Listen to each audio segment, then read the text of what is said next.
Millionaire CEO left his pregnant wife and disappeared. 18 years later, at a lavish investor gala, he's shocked when a young girl steps on stage. His secret daughter, now a rising business star. Hi, my most beautiful family. Before we begin this special story, let's take a quiet moment to give thanks for the love we share and the blessings around us. Dear God, thank you for every heart listening right now. Cover their lives with peace, heal what hurts, and overflow their homes with laughter, love, and hope. Let this story be a gentle light in someone's darkest hour. Amen. Today I come to you with the kind of joy that brings tears to my eyes. I've officially become a grandfather. My dear son Will Peter has been blessed with a beautiful, healthy baby boy, and our Queen Binta is glowing with joy. This is not just our happiness, it's yours too, because you are truly a part of our family. And now, my precious family, I need your love, your ideas, and your hearts. We are searching for a name for this little angel, a name full of meaning, love, and legacy. And I want it to come from you. Please write your most beautiful name suggestions in the comments. The name that moves us the most will receive a special gift from me, from the bottom of my heart. Let's name this baby boy as a family. Now, with hearts full of love, let's begin the story. The notification email arrived at 2:47 a.m., like a message from another universe, and when Hallie Bunbury read it for the fourth time, she still couldn't quite believe that her 18-year-old daughter had just been selected to speak at the most prestigious business gala in the state. Hallie sat on the edge of their Murphy bed in the studio apartment that had been home for the past 3 years, watching Kiki sleep peacefully just a few feet away, completely unaware that her life was about to change forever. At 18, Kiki possessed the kind of natural brilliance that couldn't be taught, and the drive that came from watching your mother work herself to exhaustion just to keep food on the table. The irony wasn't lost on Hallie that her daughter, this magnificent young woman who'd built a profitable consulting business while maintaining a 4.0 GPA, had been invited to speak at an event hosted by Boer Industries, the same company owned by the man who'd walked out of their lives before Kiki was even born. Chad Boer. Even thinking his name after 18 years felt like touching a live wire. Hallie stood quietly and moved to their tiny kitchen, making coffee with the ancient machine that required percussive maintenance to function properly. Outside their single window, the city was beginning to wake up. Delivery trucks rumbling down streets, early commuters hurrying toward bus stops, the endless rhythm of people trying to build something better from whatever circumstances life had handed them. She'd been one of those people once, full of dreams and ambition and the naive belief that love could conquer any obstacle. That was before she'd learned that some obstacles were designed to be insurmountable, especially when you were 19 years old and pregnant with no money, no family support, and no idea how to fight an enemy with unlimited resources. "Mom!" Kiki's voice was soft but alert. She'd always been a light sleeper, probably from years of living in places where being aware of your surroundings was a survival skill. "Everything okay? You're up early even for you." Hallie turned to find her daughter sitting up in bed, her natural hair forming a beautiful crown around her face, eyes bright with the intelligence that had gotten her into college on a full academic scholarship despite every disadvantage the world had thrown at her. "I got an email about the Pinnacle Investment Gala," Hallie said, holding up her phone. "You've been selected as one of 5 young entrepreneurs to present to the investor panel." Kiki's eyes went wide, then narrow with the focused intensity she got when processing important information. "The Pinnacle Gala? That's huge, Mom. Those are the people who write checks with more zeros than most people see in a lifetime." "I know, baby. This could be exactly the opportunity you've been working toward." Kiki scrambled out of bed, suddenly fully awake and pacing their small space with the restless energy that always accompanied her biggest moments. "When is it? What do I need to prepare?" How formal is the presentation? Do they want business plans or just pitches? Watching her daughter's excitement, Hallie felt her heart swell with pride and break with terror simultaneously. This was Kiki's moment, the chance to step onto a stage where her brilliance could finally be recognized by people with the power to change her life. But it was also the moment when their carefully constructed world would collide with the past Hallie had spent 18 years trying to escape. "The gala is in 2 weeks, Hallie said, scrolling through the email details. 15-minute presentations followed by a networking reception. Black tie event at the Grand Meridian Ballroom. "Black tie?" Kiki repeated, her excitement dimming slightly as reality set in. "Mom, I don't exactly have black tie attire in my closet." Hallie looked at her daughter, this incredible young woman who could command a boardroom but worried about having the right dress for it, and felt the familiar surge of protectiveness that had sustained them both through 18 years of struggle. "We'll figure it out," Hallie said firmly. "We always do." But as Kiki dove into her laptop to research the other presenters and prepare her materials, Hallie found herself staring at the email header that listed the event host. Chad Boer, CEO, Boer Industries. 18 years, 7 months, and 12 days since she'd last seen him. Not that she was counting. The memories came flooding back despite her best efforts to keep them buried. Chad, at 22, brilliant and passionate, and completely convinced that love could overcome any obstacle his wealthy family might put in their way. The way he'd looked at her like she was the most fascinating person in any room, despite coming from a world where people like her were invisible unless they were serving coffee or cleaning offices. Their love affair had been a secret from his family, but never felt shameful, just precious. Something too beautiful and fragile to expose to people who wouldn't understand. They'd spent hours in the library studying together, Chad patiently explaining economic theories, while Hallie helped him see the human cost of policies that looked good on paper but devastated real communities. She'd been working 3 jobs even then, determined to earn her business degree despite having no family money to fall back on. Chad had never made her feel lesser for her circumstances. Instead, he'd seemed to admire her determination, often saying he learned more about real strength from watching her navigate a single day than he'd learned from a lifetime of privilege. When they'd first made love in his dorm room on a snow-covered February night, Hallie had felt like she was claiming something that belonged to her by right rather than by luck.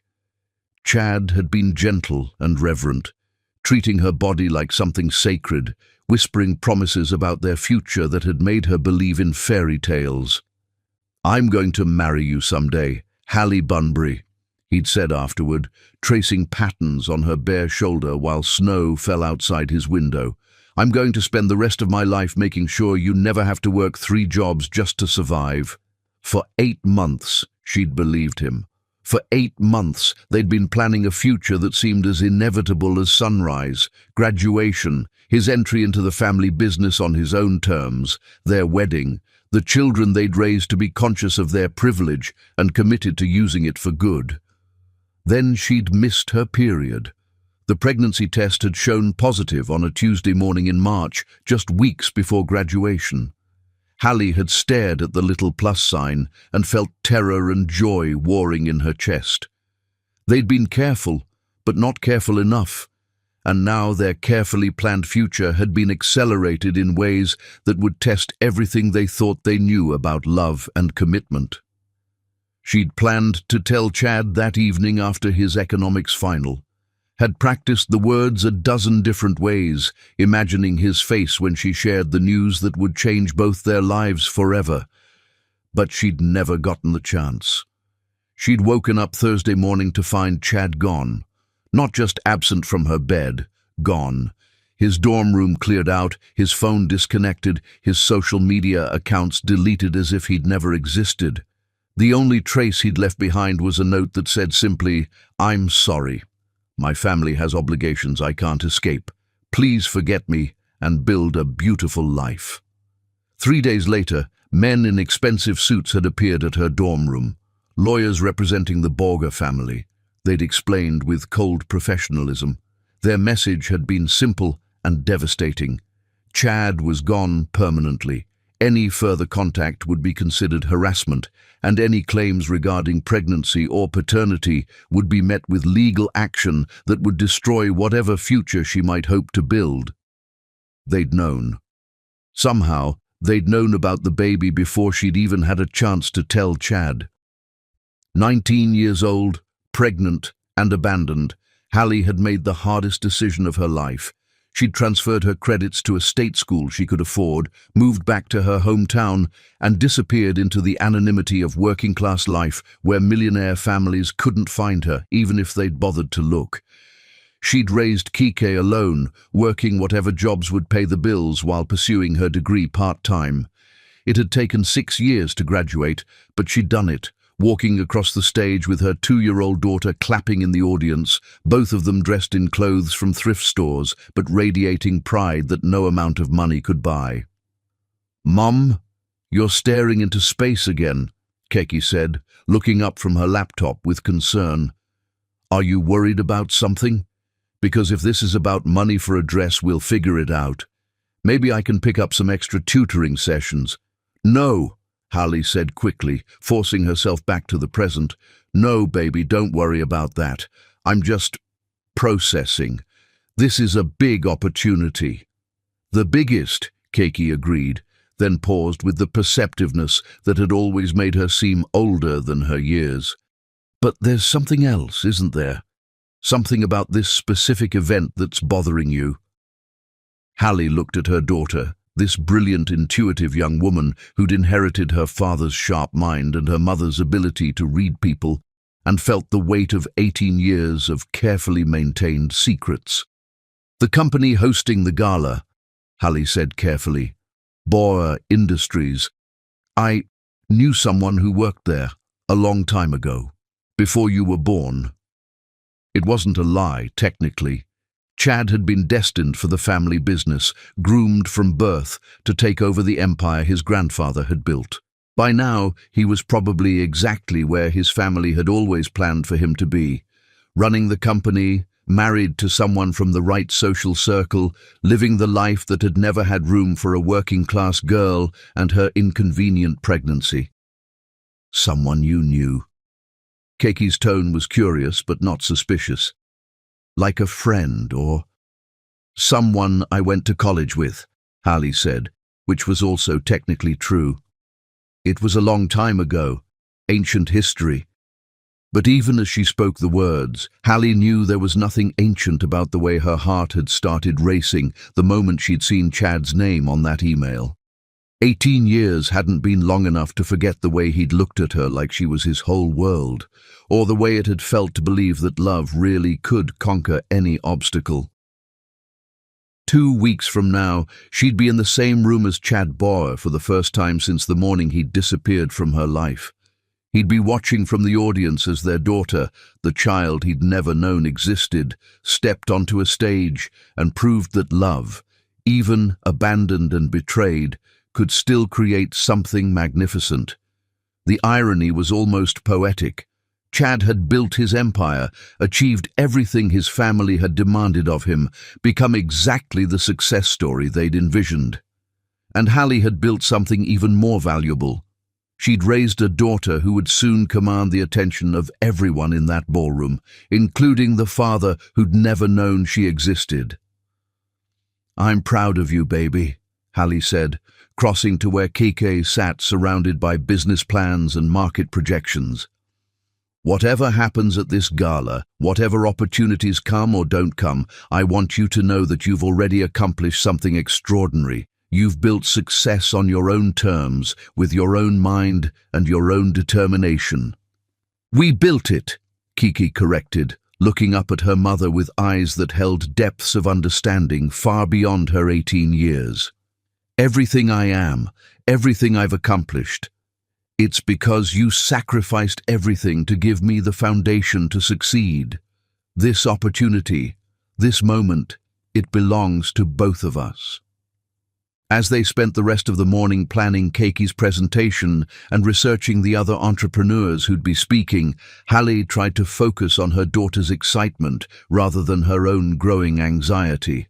But she couldn't shake the feeling that their carefully constructed life was about to be upended in ways she couldn't predict or control. In 2 weeks, the past would finally catch up with the present. In 2 weeks, Chad Boer would discover that the greatest love of his life had given him the greatest gift he'd never known he'd received. And in 2 weeks, Hallie would have to decide whether 18 years of hurt and abandonment could ever be forgiven, or whether some betrayals were too deep to heal, even when faced with the undeniable proof that their love had created something beautiful despite being destroyed before it could flourish. The countdown to reckoning had begun, and for the first time in 18 years, Hallie Bunbury had no idea how her story would end. Chapter 2. The Millionaire's Regret. Chad Boer stood at the floor-to-ceiling windows of his corner office, 40 floors above a city that had watched him build an empire from nothing, and felt the familiar emptiness that no amount of success had ever managed to fill. At 40 years old, he was everything his family had groomed him to become, and nothing he'd ever wanted to be.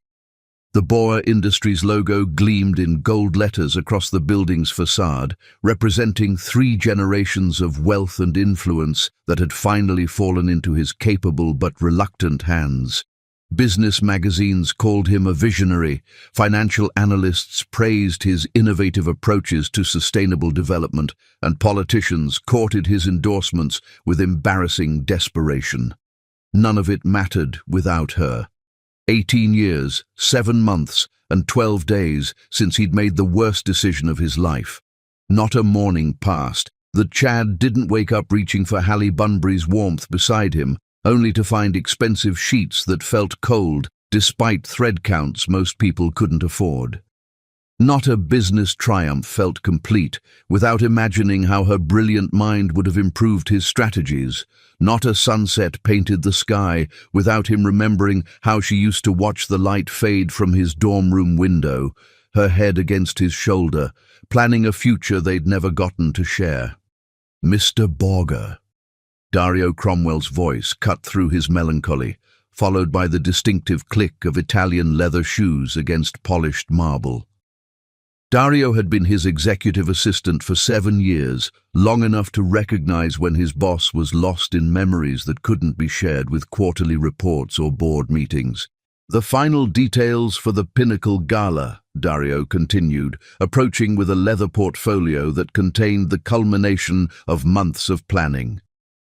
5 exceptional young entrepreneurs selected from over 300 applicants. Their presentations should be quite impressive. Chad accepted the portfolio without turning from the window, his reflection ghost-like against the afternoon sky. The Pinnacle Investment Gala had been his idea, an annual event designed to identify and fund the next generation of business innovators. It was good for the company's image, excellent for discovering investment opportunities, and served as a convenient distraction from the hollowness that success hadn't been able to cure.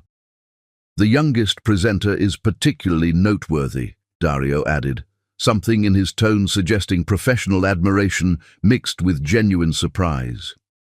18 years old, already generating 6-figure annual revenue from her consulting firm while maintaining perfect grades in her business program. Her client testimonials are extraordinary. Chad finally turned from the window, drawn by the enthusiasm in his assistant's voice. In 7 years of working together, Dario had developed an excellent eye for genuine talent versus well-connected mediocrity. If he was impressed, the young entrepreneur was probably worth attention. "What's her background?" Chad asked, settling behind his desk and opening the portfolio to scan the presenter profiles. First-generation college student, raised by a single mother. Built her business from nothing while working multiple part-time jobs, Dario recited from memory. Her approach to community-focused consulting has attracted clients from non-profit organizations to mid-sized corporations. She's particularly talented at helping underserved businesses access markets they've never been able to penetrate. Chad felt a flutter of recognition, though he couldn't place why. The description reminded him of conversations he'd had years ago with someone who'd understood the human cost of business decisions in ways his privileged classmates never had. Someone who'd challenged him to think beyond profit margins to actual impact on real communities. "Her name?" Chad asked, flipping through the portfolio to find the detailed presenter information. "Kiki Bunbury." The portfolio slipped from Chad's hands, sending papers scattering across his desk like fallen leaves. Bunbury. That name had haunted his dreams for 18 years, whispered in moments of weakness when he allowed himself to wonder what had become of the only woman he'd ever loved. But Kiki. Who was Kiki? "Sir?" Dario stepped forward, concern evident in his expression. "Are you all right?" Chad's mind was racing, calculating dates and possibilities with the precision that had made him millions. 18 years ago, he'd left Hallie Bunbury heartbroken and alone, believing he was protecting her from his family's cruelty, if she'd had a child after he left. The timeline was impossible. Kiki was 18, which meant she'd been born the year after he'd disappeared from Hallie's life. Unless... "Find me everything," Chad said, his voice barely above a whisper. "Everything about Kiki Bunbury, her background, her family, her entire academic and business history. I want it comprehensive and I want it confidential. Sir, if I may ask..." "Please, Dario, it's important." Alone again, Chad gathered the scattered papers with hands that trembled slightly, studying the brief biographical information included in the gala materials. Born April 15th, 18 years ago. Raised in the state capital by her mother, academic scholarship recipient. No mention of a father. April 15th. Chad did the math twice, then a third time, his heart racing as the implications became clear. If Kiki had been born in April, she would have been conceived in July, just 1 month before he disappeared from Hallie's life. The room spun around him as 18 years of suppressed emotion crashed over him like a tsunami. Not only had he abandoned the woman he loved, he'd potentially abandoned his own child. A daughter who'd grown up without a father while he'd built an empire from the guilt and grief of losing everything that mattered. Chad's phone buzzed with a text from his current fiancée, Amara St. James, reminding him about dinner with her parents that evening. The engagement had been announced 6 months ago, a merger of two powerful families that made perfect sense on paper and felt like wearing someone else's clothes. Amara was beautiful, accomplished, and utterly lacking in anything that resembled the fire that had made him fall in love with Hallie. He deleted the text without responding. The memories flooded back despite his best efforts to maintain professional composure. Hallie, at 19, brilliant and passionate and completely unimpressed by his family's wealth. She'd worked 3 jobs to pay for college, but still found time to tutor struggling students for free, because education, she'd insisted, was the only thing that could level an uneven playing field. When she'd looked at him, she'd seen past the money and the name to something worthy of love. In her eyes, he'd glimpsed the man he wanted to become, someone who used his advantages to lift others up rather than consolidate more power for himself. Their love affair had been conducted in library study rooms and off-campus coffee shops, away from the scrutiny of classmates who would have reduced their relationship to speculation about Hallie's motives. But in private, they'd built something beautiful, a connection based on genuine admiration, shared values, and the kind of passionate discussions that had made Chad believe he could actually change the world. He'd been planning to propose after graduation, had actually bought a ring, something simple and elegant that matched Hallie's natural beauty rather than competing with it. He'd imagined their wedding, their life together, the children they'd raised to be conscious of their privilege and committed to using it responsibly. Then his father had called him home 3 weeks before graduation. Charles Borher Sr. had been waiting in the family study, surrounded by photos of 3 generations of Boer men who'd built their fortune on the principle that emotion was weakness and love was a luxury the wealthy couldn't afford. On his desk had been a stack of photographs, Chad and Hallie sharing coffee, holding hands, stealing kisses between classes. "You will end this immediately," his father had said without preamble, his voice carrying the cold authority that had built an empire. "Tonight, you will pack your belongings, transfer to graduate school in London, and never contact this girl again." "I won't do it," Chad had replied, 22 years old and foolish enough to believe love could defeat money and power. "I'm going to marry her." His father had smiled then, the expression of a predator who'd been anticipating this conversation for months. "Then you'll destroy her. I've had Miss Bunbury investigated thoroughly. Her family's financial situation is precarious. Medical bills for her chronically ill grandmother, student loans that exceed her family's annual income, employment that can be terminated with a single phone call from the right person." Chad had stared at his father in growing horror, finally understanding the depths of the man's ruthlessness. "One word from me," his father had continued, "and Miss Bunbury loses her scholarships, her jobs, and any hope of finishing her education. Her family loses their home, her grandmother loses her medical care, and your infatuation destroys the lives of everyone she loves. Is your teenage romance worth that much suffering?" Trapped between love and terror, between his own happiness and Hallie's future, Chad had made the choice that had haunted him ever since. He'd written a cowardly note, packed his belongings while she slept trustingly beside him, and disappeared from her life like a ghost. He'd planned to return once he was older, stronger, more capable of protecting the people he loved from his family's influence. But by the time he'd gained independence and built his own power base, Hallie Bunbury had vanished without a trace. No forwarding address, no social media presence, no digital footprint that his expensive private investigators could follow. Now, 18 years later, a young woman with her surname was about to speak at his gala. A young woman whose age and birthday suggested she might be the daughter he'd never known existed. Dario returned an hour later with a thick file and the expression of someone who'd uncovered secrets too painful to share easily. "Ms. Bunbury's academic records are exemplary," Dario began carefully. "Full scholarship recipient, Dean's List every semester, already accepted to several graduate programs despite being only 18. Her business acumen is remarkable. She's generated over 200,000 in revenue this year alone." "What about her family?" Chad asked, though he dreaded the answer.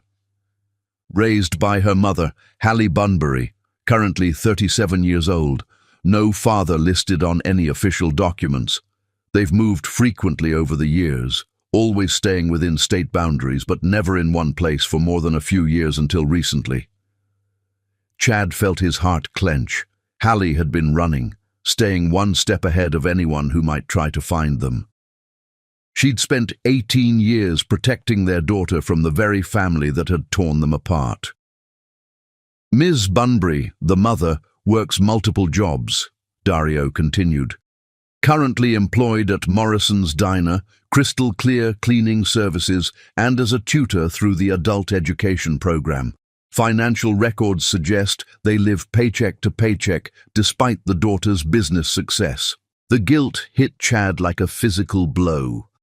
While he'd been building his empire and enjoying the privileges of wealth, the woman he'd loved had been working herself to exhaustion to provide for their child. Every sacrifice Hallie had made, every struggle they'd endured could have been avoided if he'd been brave enough to fight his father 18 years ago. "There's more," Dario said quietly. "Recent photographs of the young woman show a striking resemblance to, well, to you, sir. The bone structure, the eye color, certain mannerisms that are quite distinctive." Chad's hands shook as he opened the file to find surveillance photos taken at Kike's university. Even in candid shots, her confidence and natural leadership were evident. But more than that, she looked like him, Not obviously, but in subtle ways that would be unmistakable to anyone who knew what to look for. She was his daughter. He was certain of it with every fiber of his being. "Sir," Dario said carefully, "what would you like me to do with this information?" Chad stared at the photographs of the daughter he'd never known existed, feeling 18 years of suppressed grief and love threatening to overwhelm him completely. In 2 weeks, she would stand on his stage and speak to his investors about her business success, completely unaware that her father would be watching from the audience. "Nothing," Chad said finally. "We do nothing. We let her have her moment, and we watch her succeed on her own merits." "And afterward?" Chad looked out the window at the city below, thinking of a 19-year-old girl who'd trusted him with her heart and received abandonment in return. Thinking of a daughter who'd grown up believing her father hadn't wanted her, when the truth was that he'd loved her mother too much to stay and too little to fight. "Afterward," Chad said quietly, "I figure out how to earn the right to be part of their lives again." For the first time in 18 years, Chad Boer felt something more powerful than regret coursing through his veins. He felt hope, terrifying and magnificent, that love might be strong enough to bridge even the chasm he'd created with his cowardice. In 2 weeks, he would see Hallie again. In 2 weeks, he would meet the daughter who carried his DNA, but had been shaped entirely by her mother's strength. In 2 weeks, he would discover whether some mistakes were too big to forgive or whether family could be rebuilt from the ashes of old betrayals. The countdown to the most important moment of his life had begun. Chapter 3. Preparing for Battle. 2 weeks had never felt so long or so short simultaneously, and as Hallie Bunbury stood in the thrift store changing room, holding up a black dress that might, with significant alterations, be appropriate for the most important night of her daughter's life, she wondered if she was making the biggest mistake of her past 18 years. The dress was beautiful in a timeless way, classic lines that wouldn't embarrass Keke in a room full of millionaires, but it would require work to fit properly. Hallie had become skilled at alterations over the years, transforming second-hand finds into something that looked intentional rather than desperate. Tonight's outfit for herself was less important than making sure Keke had everything she needed to command that stage with confidence. "Mom, did you find anything?" Keke called from the next changing room, her voice slightly muffled by fabric. "Maybe," Hallie replied, studying her reflection critically. At 37, she still turned heads when she walked into a room, but 18 years of working multiple jobs had left their mark.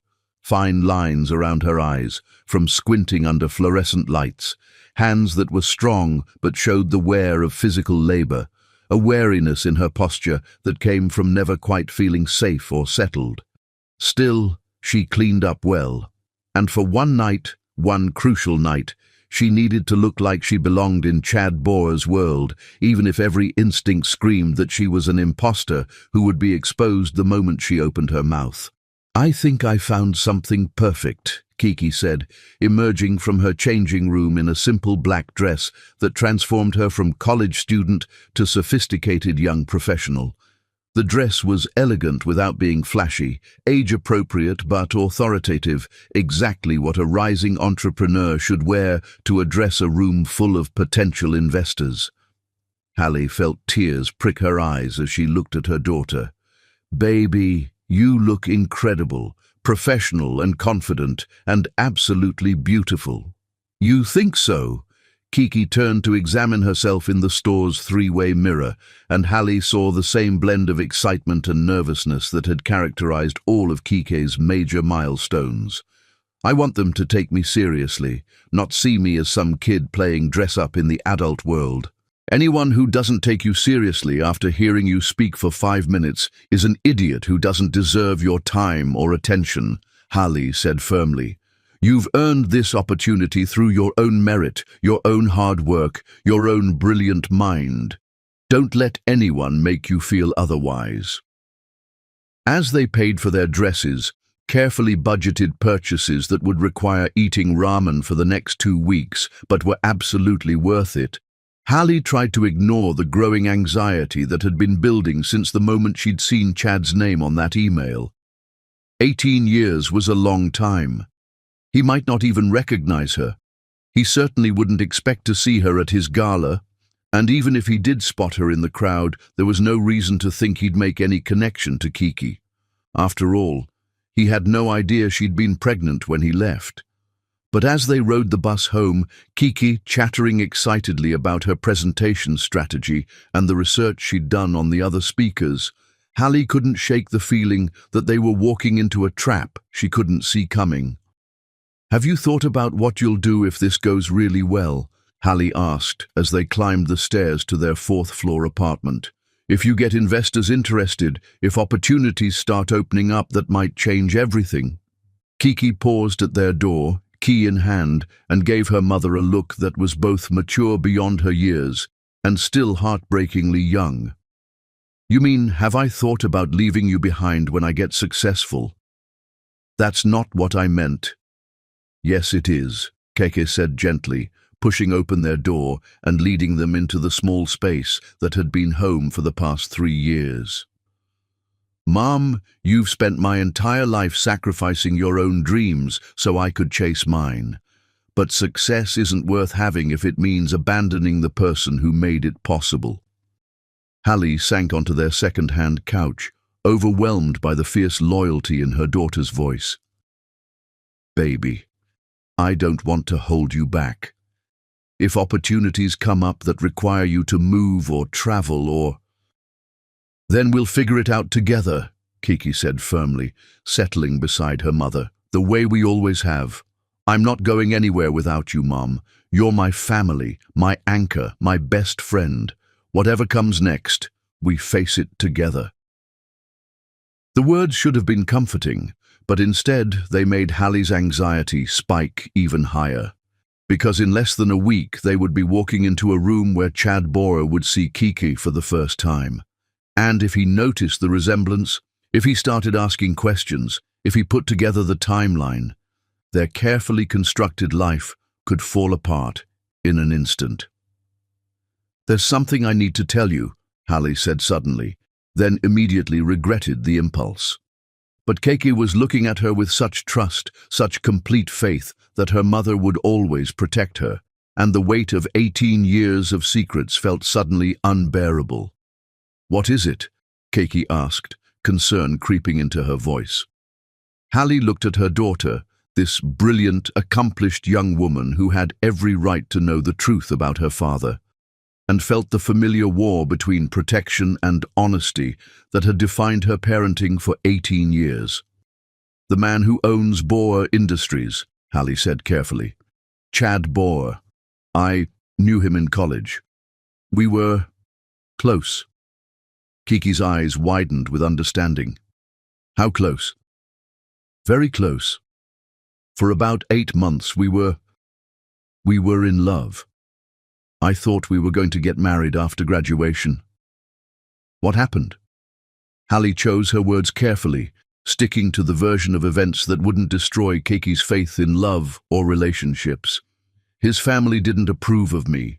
I wasn't from their world, didn't have the right background or connections. The pressure became too much, and he chose his family's expectations over our relationship. It wasn't the whole truth, but it wasn't entirely a lie either. Chad had chosen his family's demands, even if the choice had been made under duress. So when you see him at the gala," Kiki said slowly, processing the implications.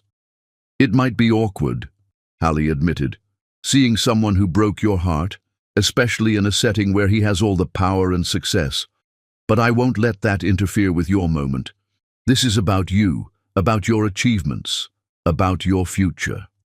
Kiki was quiet for a long moment, her brilliant mind working through details and possibilities that Hallie couldn't predict. "Do you think he'll recognize you?" Kiki asked finally. "Maybe. Probably. But it was 18 years ago, and we're both very different people now.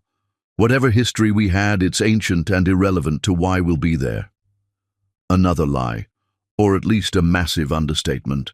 But Keiki seemed to accept it, nodding thoughtfully before returning to her laptop and the presentation she'd been perfecting for 2 weeks. Meanwhile, 20 miles across the city, Chad Boer sat in his penthouse office, staring at surveillance photos of his potential daughter, wrestling with his own impossible decisions. He'd spent the past 2 weeks having Kiki's background investigated as thoroughly as possible without crossing legal or ethical lines. Every piece of information confirmed what his heart already knew. This brilliant young woman was his child, raised by the woman he'd never stopped loving, shaped by struggles he should have helped shoulder. The temptation to reach out was overwhelming. To call Hallie, to arrange a meeting, to try to explain 18 years of absence and regret. But every scenario he imagined ended in disaster. Hallie hanging up on him, Keiki rejecting him before he had a chance to prove he'd changed. The media turning their reunion into a spectacle that would overshadow Keiki's achievements. Better to wait. Better to let Keiki have her moment at the gala, to see her succeed on her own terms, and then, maybe, find a way to slowly, carefully, become part of their lives again. "Sir?" Dario appeared in his doorway with the expression he wore when delivering news that might be unwelcome. "Ms. St. James is here to see you. She says it's about the final arrangements for Saturday's gala." Chad suppressed a sigh. Amara had been increasingly demanding about their relationship lately, probably sensing his emotional distance and trying to force a deeper connection that simply didn't exist.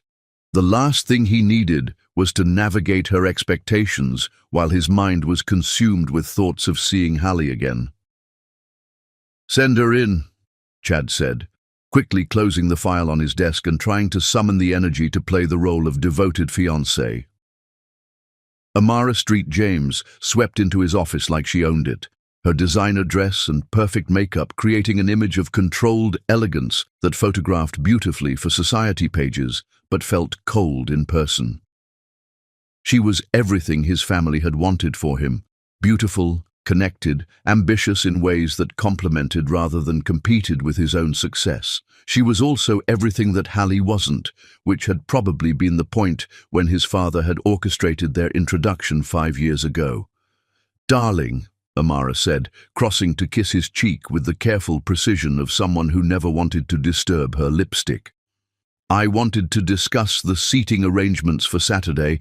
I think it would be best if I'm positioned prominently enough for the photographers to capture us together during the presentations." "The gala isn't about us," Chad said, his patience already wearing thin.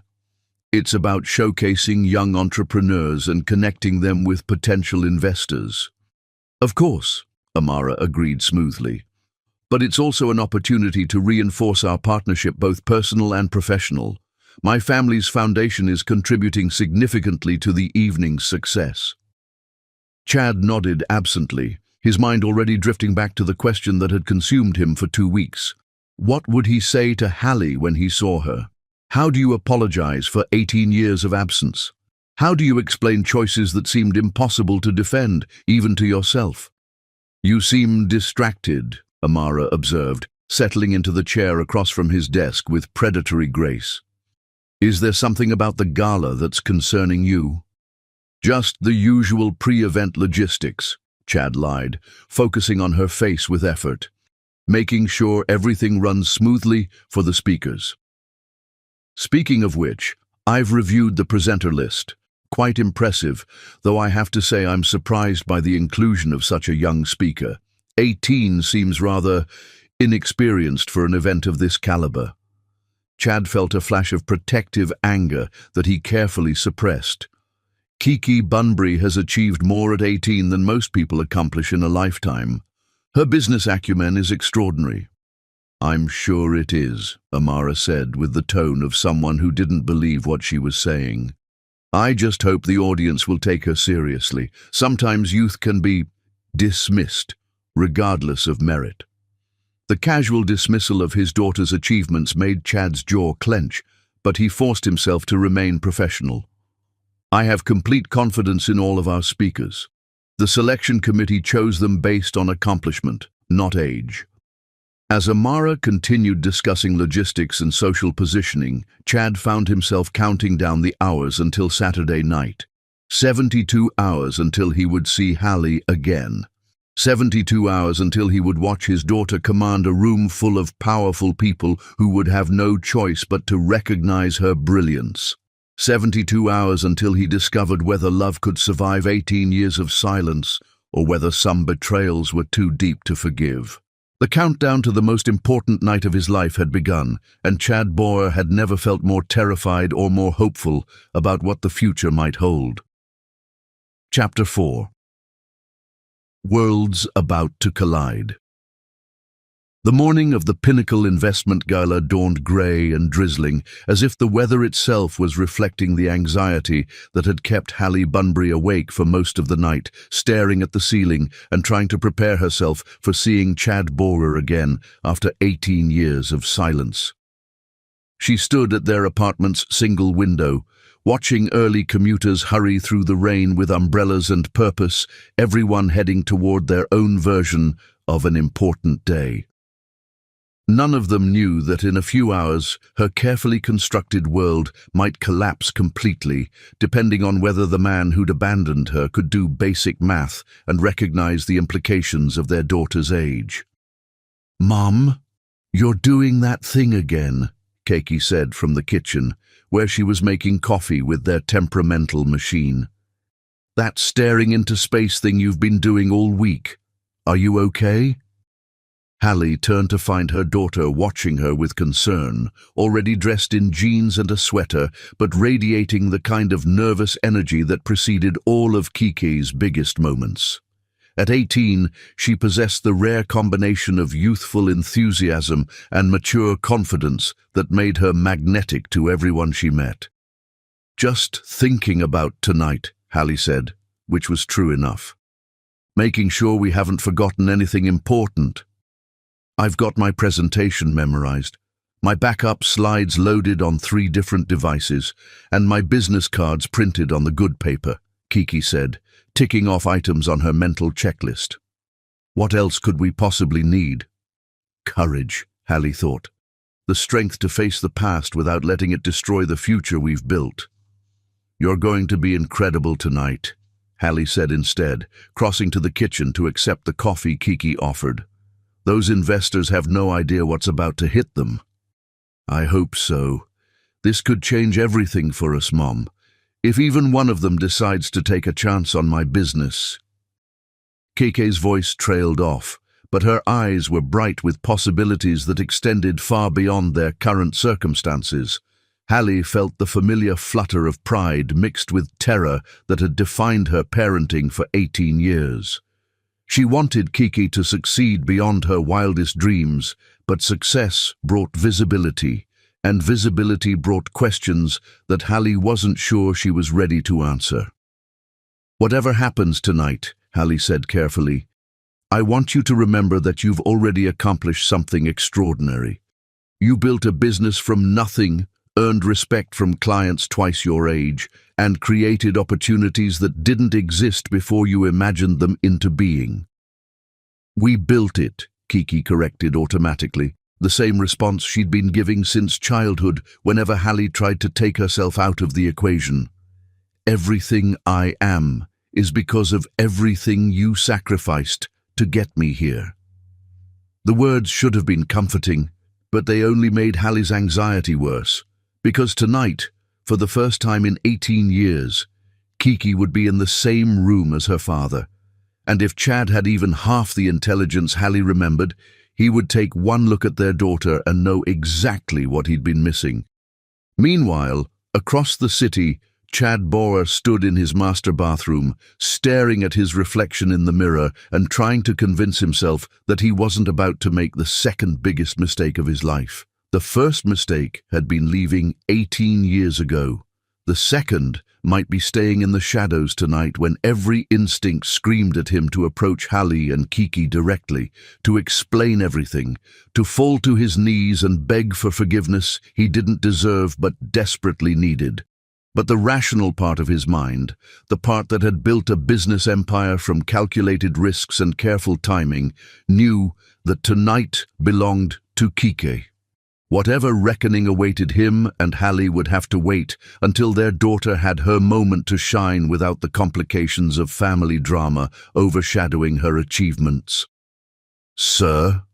Dario's voice came through the intercom system that connected Chad's penthouse to his office 30 floors below. "The final security briefing for tonight's event is ready for your review." "I'll be down in 10 minutes, Chad replied, straightening his tie with hands that were steadier than he felt. Today would require every ounce of professional composure he possessed, because tonight he would be playing host while his heart was breaking and healing simultaneously. The elevator ride to his office felt endless, each floor another step closer to the moment when past and present would finally collide. Chad had spent 18 years wondering what had become of Hallie Bunbury, but he'd never imagined she'd been raising his child just 20 miles away, struggling to provide opportunities he could have given them both without thinking twice. Dario reported as Chad entered his office, "The venue is secure, all invited guests have been confirmed, and the media credentials have been finalized. The only last-minute change is that we've had to increase security slightly due to some additional press interest." "What kind of press interest?" Chad asked, though he suspected he already knew the answer. "Business journals primarily, but also some lifestyle publications interested in the philanthropic angle. Nothing that should interfere with the presentations, but enough attention to make the evening notable." Chad nodded, trying to focus on logistics instead of the emotional earthquake that awaited him in just a few hours. The irony wasn't lost on him that he'd spent years trying to use his wealth and influence to find Hallie, only to discover that she would come to him of her own accord, drawn by their daughter's success, rather than any desire to reconnect with the man who'd broken her heart. "There's one more thing," Dario said carefully. "The youngest presenter, Kike Bunbury, her background check revealed some interesting details about her family situation." Chad's blood turned to ice. "What kind of details?" "Nothing inappropriate for our purposes," Dario assured him quickly. "But her mother's employment history shows a pattern of instability, multiple jobs, frequent address changes, no significant romantic relationships documented. It suggests someone who's been cautious about putting down roots. Or someone who's been running," Chad thought with growing certainty. "Someone who's been protecting herself and her daughter from exactly the kind of investigation that just uncovered those details. Sir, are you certain you don't want me to arrange a private meeting before the gala? If there are personal connections that might make the evening complicated—" "No," Chad said firmly. "Tonight is about the presenters and their achievements. Whatever personal history exists, it doesn't interfere with their professional opportunities." But even as he spoke the words, Chad knew he was lying to himself.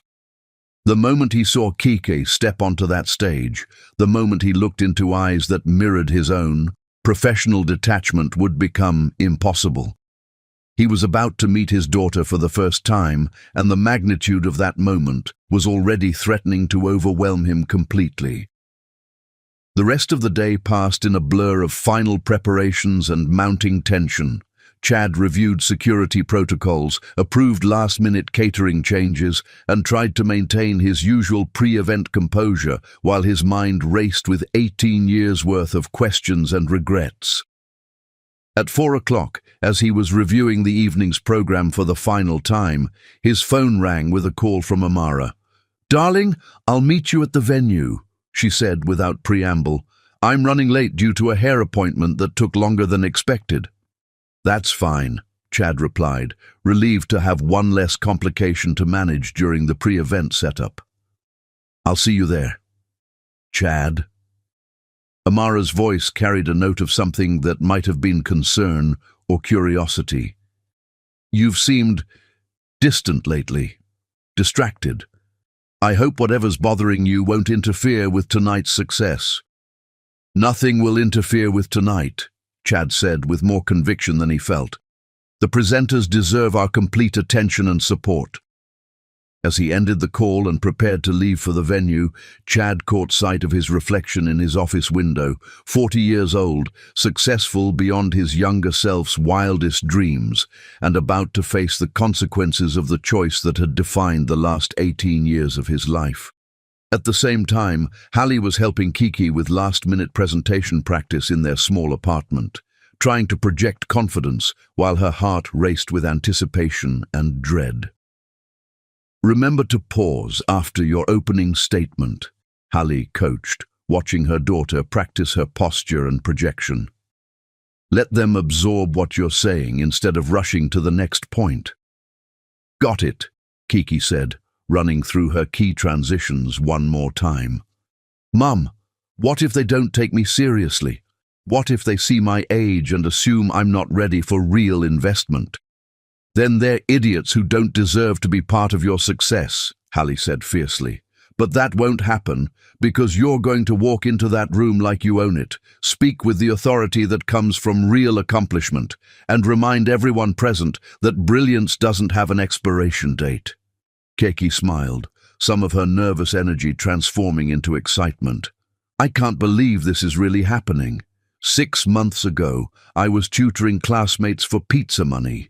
Tonight, I'm presenting to some of the most powerful investors in the state. And you earned every bit of it, Hallie said, though the words felt hollow given what she knew about who would be in that audience. Are you ready to get dressed? As they began the careful process of transforming themselves for the most important evening of Keke's young life, neither mother nor daughter could have imagined how completely their world was about to change. In just a few hours, 18 years of secrets would begin to unravel.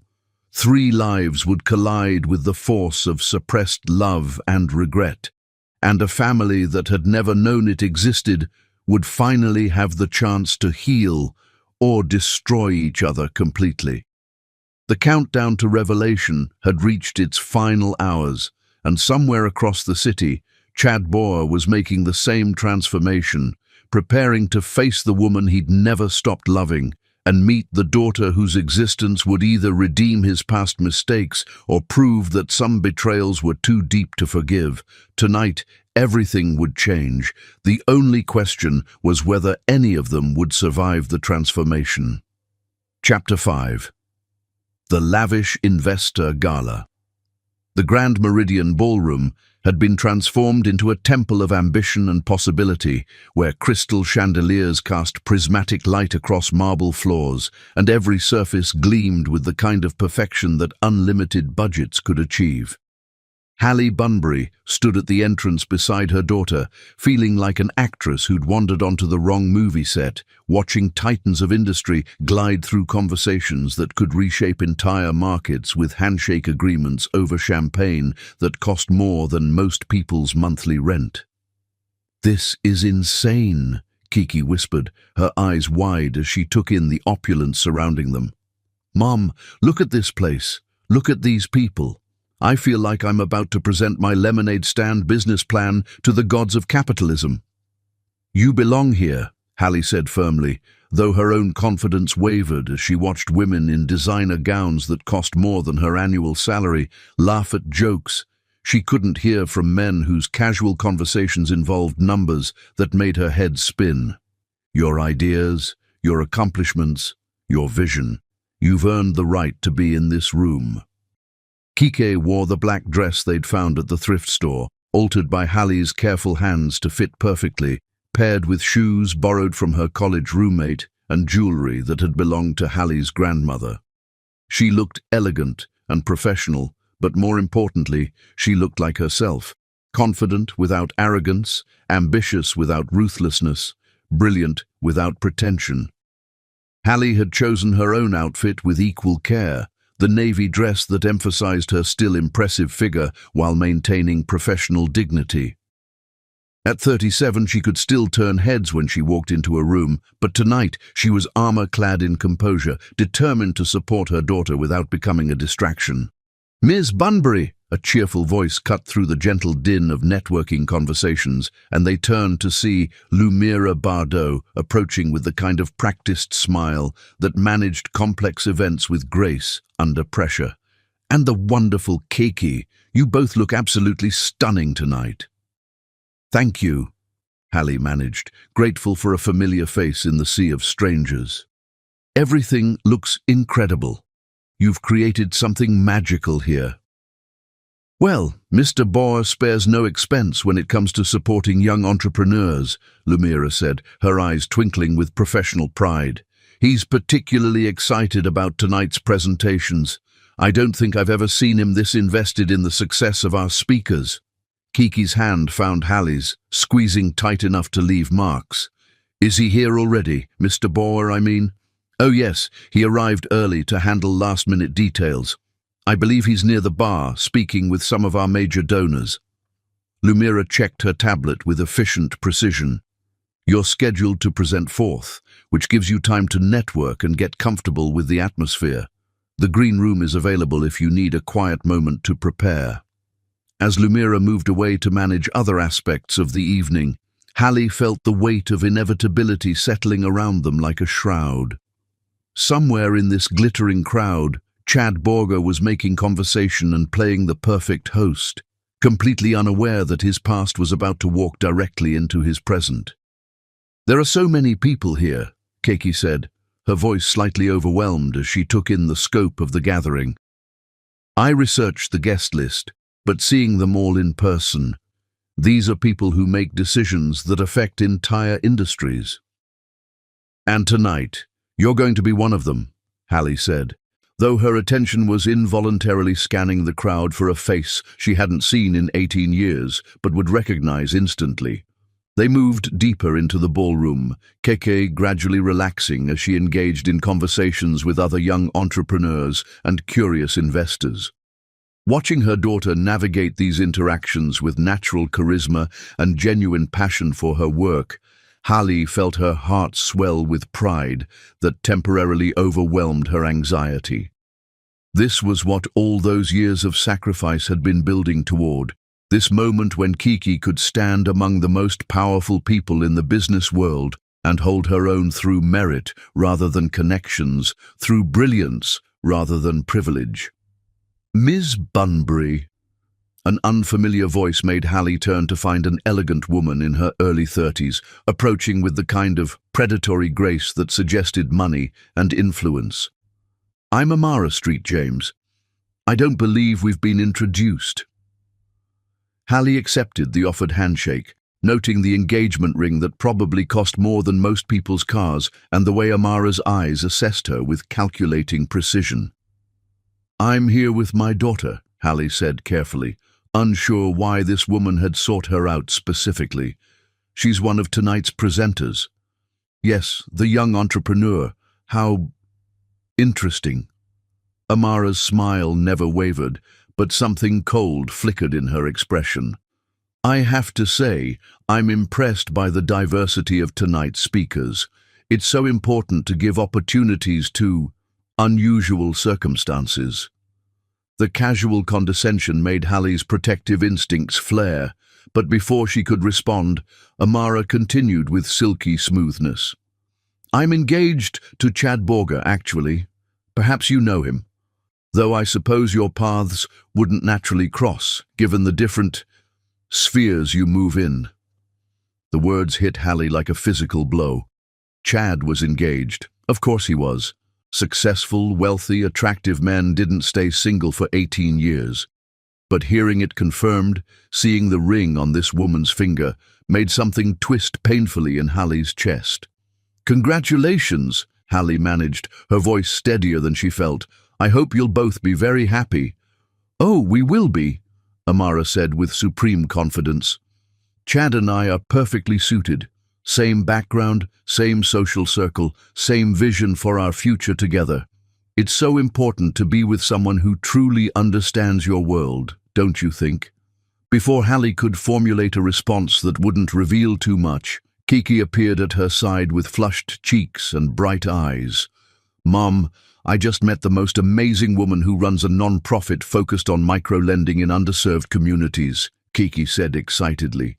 She wants to discuss a potential partnership that could... She stopped mid-sentence as she noticed Amara. "Oh, I'm sorry. I didn't mean to interrupt." "Not at all," Amara said, her attention shifting to Keke with renewed interest. "You must be the young presenter everyone's talking about. How exciting for you to have this opportunity." Something in Amara's tone made Halle step closer to her daughter, an unconscious protective gesture that didn't go unnoticed. "Thank you," Kiki said politely. "I'm grateful for the chance to share my work with such an impressive audience." "I'm sure you are," Amara replied, her gaze moving between Kiki and Halle with calculating assessment. "Family businesses can be so personal, can't they? I imagine your mother is quite proud of your achievements." "The proudest," Halle said firmly, not liking the undercurrents in this conversation, but unable to identify the specific threat. "Well, I should let you both get back to networking," Amara said with another practiced smile. "I'm sure we'll have chances to chat more this evening. Good luck with your presentation, dear." As Amara glided away toward a group of older women who welcomed her with air kisses and conspiratorial whispers, Kiki turned to her mother with a puzzled expression. That was weird, right? She seemed friendly, but something felt off. "Some people in this world use politeness as a weapon," Halle said, though she couldn't shake the feeling that Amara's interest in them had been more than casual curiosity. "Don't let it distract you from why we're here." But as they continued moving through the crowd, Halle became increasingly aware of being watched, studied, assessed by people who had no apparent reason to know who she was. The sensation made her skin crawl with the familiar paranoia that had kept her moving from apartment to apartment for years after Kiki's birth. "Ladies and gentlemen," a voice announced over the sound system, "if you could please begin taking your seats, we're ready to begin this evening's presentations." The crowd began moving toward the seating area arranged in front of a small stage, and Keke took a deep breath that seemed to center her entire being. "This is it," she said, looking between the stage where she would soon speak and the audience full of people who could change her life forever. "Whatever happens after tonight, whatever opportunities come or don't come, I want you to know that getting here, being able to stand on that stage, it's already more than I ever dreamed possible." "I'm so proud of you," Halle said, pulling her daughter close for a quick hug. "Not just for tonight, but for everything you've accomplished, everything you've overcome, everything you are." As Kiki moved toward the backstage area to prepare for her presentation, Halle found a seat in the middle section of the ballroom, close enough to see her daughter clearly, but far enough back to hopefully avoid drawing attention to herself. But as the lights dimmed and the evening's program began, Halle realized that anonymity was impossible in a room where she was probably the only person who didn't belong to the world of wealth and privilege that surrounded her. Somewhere in this audience, Chad Bauer was watching the same stage where his daughter would soon appear, completely unaware that the most important moment of his life was about to unfold in front of 500 strangers. The first 3 presentations were impressive, young entrepreneurs with innovative ideas and polished delivery, each one building anticipation for what would come next. But Halle barely heard them, her attention divided between watching for Chad in the crowd and preparing herself emotionally for what would happen when Kiki took the stage. "Our final presenter this evening," the MC announced, "represents the kind of innovative thinking and social consciousness that defines the next generation of business leaders. Please welcome Kiki Bunbury, founder and CEO of Bunbury Consulting." The spotlight hit the stage, and Halle's heart stopped as her daughter emerged from the wings, poised and confident and absolutely radiant in the moment she'd been working toward her entire young life. Somewhere in the audience, a man gasped audibly as if he'd been punched in the stomach, but Halle was too focused on Kiki to identify the source of the sound. She had no idea that 20 rows behind her, Chad Bauer had just looked into the face of his daughter for the first time and felt his entire world shift on its axis. Chapter 6. Recognition and Shock.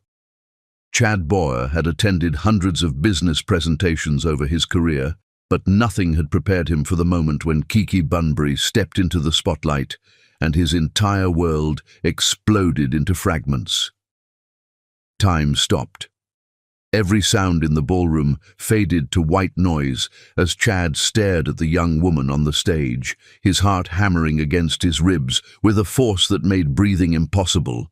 She moved with his own unconscious confidence, the tilt of her head that was pure Hallie, the intelligent eyes that were unmistakably his own. She was his daughter, not possibly, not probably, but absolutely and undeniably his child, standing 20 feet away from him for the first time in her life, completely unaware that her father was watching her with 18 years of suppressed love threatening to tear him apart. "Good evening," Keki began, her voice carrying clearly through the ballroom's perfect acoustics.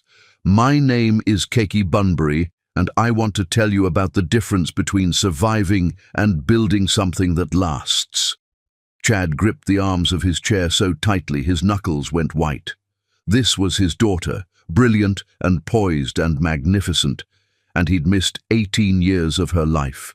First steps and first words and every moment that mattered, all because he'd been too young and weak to fight for the family he'd unknowingly been abandoning. "I grew up watching my mother work 3 jobs, Kiki continued, and Chad felt each word like a physical blow. "I learned about business strategy from seeing her juggle schedules that would break most people, about perseverance from seeing her get up every morning and do whatever it took to provide opportunities she'd never had herself." The audience was completely silent, captivated by this young woman who spoke with the authority of someone who'd lived every truth she shared. But Chad could barely focus on her words because he was drowning in the magnitude of what he was seeing. She had his bone structure but Hallie's grace, his intensity but her mother's warmth. The confidence that came from the Bauer bloodline tempered by the empathy that could only have been taught by someone who'd struggled and survived. "My business exists because I saw other students like me, first-generation college kids who had revolutionary ideas but no roadmap for turning them into reality," Kiki said, advancing to a slide that showed impressive growth charts.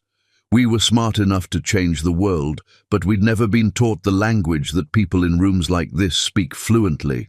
The presentation was flawless. Passionate but professional, idealistic but grounded in solid business principles. She was a born leader, a natural entrepreneur, a force of nature disguised as an 18-year-old college student. She was perfect, and she was his, and he'd had nothing to do with creating the person she'd become. "Success isn't just about profit margins," Kiki was saying, clicking to a slide that showed photographs of young entrepreneurs she'd helped launch their own companies. "It's about impact, every client who breaks the cycle of poverty in their family, every voice that gets heard in rooms where it's never been welcome before." Chad found himself nodding unconsciously, recognizing his own evolving philosophy about corporate responsibility reflected in his daughter's words. But this wasn't something she'd inherited from him. This was something Hallie had taught her. "The future of business isn't about maintaining existing power structures," Keki continued, her voice ringing with conviction.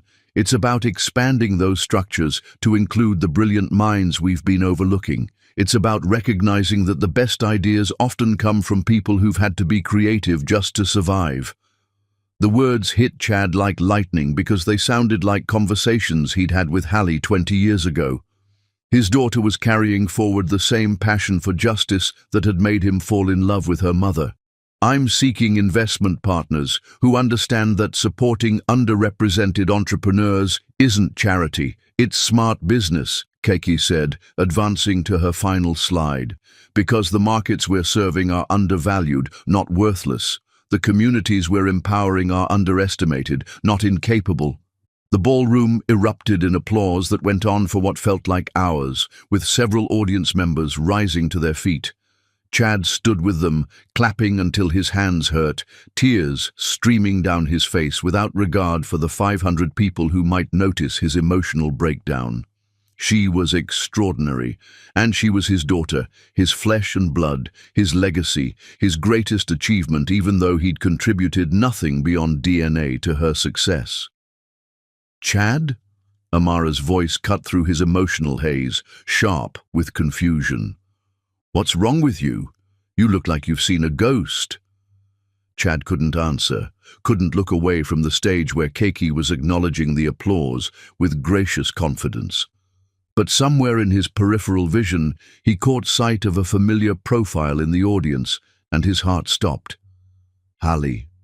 She was sitting in the middle section, pride radiating from every line of her body as she watched their daughter accept recognition for achievements earned through merit rather than privilege. At 37, she was even more beautiful than Chad remembered. She was here. They were both here, the two most important people in his world, and he was frozen in his seat like a coward. As the applause died down and Kike prepared to leave the stage, Chad felt panic rising. This moment was ending, and once it was over, they would disappear back into their lives that had no room for him.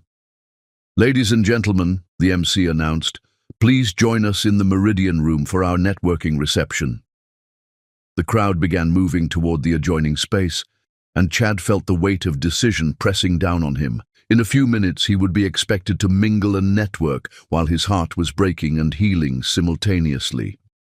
"Chad, seriously, what is going on?" Amara demanded, grabbing his arm. "You look like you're about to collapse. And why were you crying during that girl's presentation?" Chad looked down at his fiancée and felt absolutely nothing. No connection, no affection, no desire to share the most important moment of his life with someone who would never understand its significance. "I need to speak with the presenters," Chad said, gently removing his arm from her grasp. "Particularly Ms. Bunbury." But Chad was already walking away, drawn toward the reception room where his daughter was probably surrounded by investors, where Hallie was probably watching protectively, where his family was waiting, whether they knew it or not. For 18 years, Chad had regretted the choice he'd made. For 18 years, he'd searched for the woman he'd loved and lost. For 18 years, he'd built an empire that felt hollow. Tonight, that was going to change. Tonight, he was finally going to find the courage to fight for what mattered most. Tonight, Chad Borger was going to meet his daughter and reclaim the love he should never have walked away from. Chapter 7. The Moment of Truth. The Meridian Room buzzed with opportunity and ambition as investors surrounded the evening's presenters, but Chad Borger moved through the crowd like a man in a trance, his eyes locked on the small group gathered around his daughter. Kiki stood at the center of an animated discussion about market strategies, her confidence growing with each brilliantly fielded question.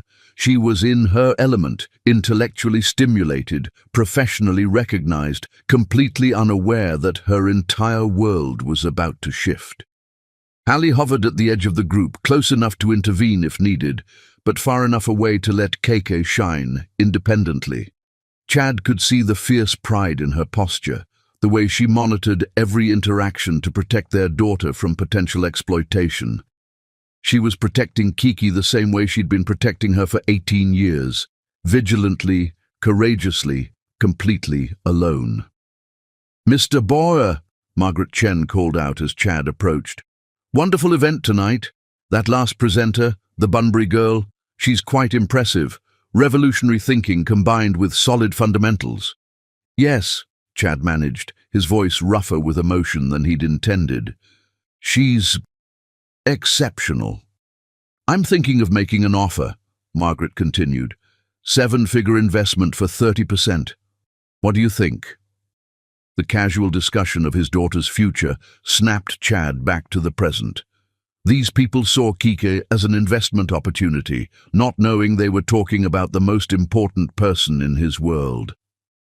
I think any investor would be lucky to work with someone of her caliber, Chad said carefully. Before Margaret could respond, Amara appeared at his side with territorial efficiency. "Darling, there you are," she said smoothly. "I've been looking everywhere for you. Several people have asked about our engagement announcement." The reminder felt like a physical blow. Chad looked at Amara. Beautiful, accomplished, completely wrong for him, and felt the weight of choices made for all the wrong reasons. "Not now, Amara," he said quietly. "What do you mean, not now?" Her voice carried a sharp edge. "These are the most influential people in the state." "I said, not now." Chad's tone left no room for argument, but he was already moving again, drawn toward the group surrounding his daughter. He could hear Kika explaining her business model with passionate intensity. "The key is understanding that underserved communities aren't charity cases," Kiki was saying. "They're untapped markets with unique needs and enormous potential. Traditional business models fail because they're designed for demographics that already have access to resources." Chad found himself nodding, recognizing the same analytical thinking that had built his own empire. But more than that, he heard echoes of conversations he'd had with Hallie 20 years ago. "Ms. Bunbury," he said, stepping into the conversation circle, and the group immediately shifted to accommodate him with automatic deference. Kike looked up at him with polite attention, and Chad felt his breath catch as he met his daughter's eyes for the first time. They were his own eyes looking back at him, the same dark brown, the same intensity. "Mr. Bower," she said with professional courtesy, extending her hand. "Thank you so much for this opportunity. Your gala has exceeded every expectation." The contact was brief, but earth-shattering, the first time Chad had touched his daughter. "The opportunity is entirely ours," Chad said, his voice steadier than he felt. "Your presentation was extraordinary, the kind of vision that comes along once in a generation." "That's very kind," Kiki replied, blushing slightly, "though I have to give credit where it's due. Everything I know about business, about perseverance, about treating people with dignity, I learned from my mother."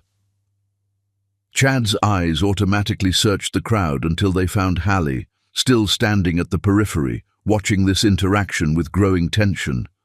When their gazes met across the room, 18 years collapsed into nothing. "Your mother," Chad said, returning his attention to Kiki, "sounds like a remarkable woman." "She is," Kiki said with fierce loyalty. "She gave up everything for me, her own dreams, her own opportunities, sometimes even meals, so I could have what I needed. I'm going to spend the rest of my life making sure those sacrifices weren't in vain." Each word hit Chad like a hammer blow, painting a picture of struggles he should have shared, sacrifices he should have prevented. "Ms. Bunbury," he said, his voice beginning to fracture, "may I ask you something personal?"